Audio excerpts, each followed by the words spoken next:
நீங்கள் மிக முக்கியமான துறைகளில் இப்போ நான் என்ன கேட்குறேன், அதிகாரமற்ற பதவியாக இருக்கிற கையெழுத்து போடுகிற அது மாதிரி விஷயம் இருக்கு. ஒட்டுமொத்த இந்தியாவுக்கான ஒரு பிரதமராக ஒரு கிறிஸ்தவர் வர முடியுமா, ஒரு இஸ்லாமியர் வர முடியுமா?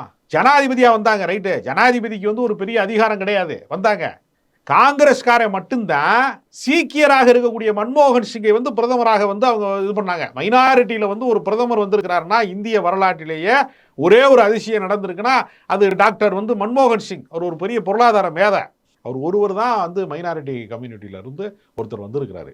வேறு யாராவது வந்திருக்கிறாங்களா? வர முடியுமா? முதல்ல ஒரு மாநில முதலமைச்சராக வந்து காஷ்மீர் போன்ற மாநிலங்களில் வேற வழி இல்லாமல் அது உருவாகக்கூடாங்கிறது தானே அதை நீ சிறப்பு அதிகாரத்தை போட்டு 370 போட்டு அந்த மாநிலத்தை உடைக்கிற.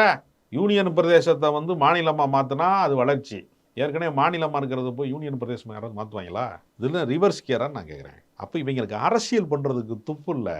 ஏதாவது ஒரு குழப்பம் விளைவிக்கணும், ஏதாவது ஒரு இடத்துல குந்தகம் பண்ணணும், எவனாவது அடிச்சுக்கிட்டு சாகணும், நடுவில் புகுந்து நம்ம ரத்தம் குடிக்கணுங்கிறதுல ரொம்ப உறுதியாக இருக்கிறாங்க பாஜக காரங்க.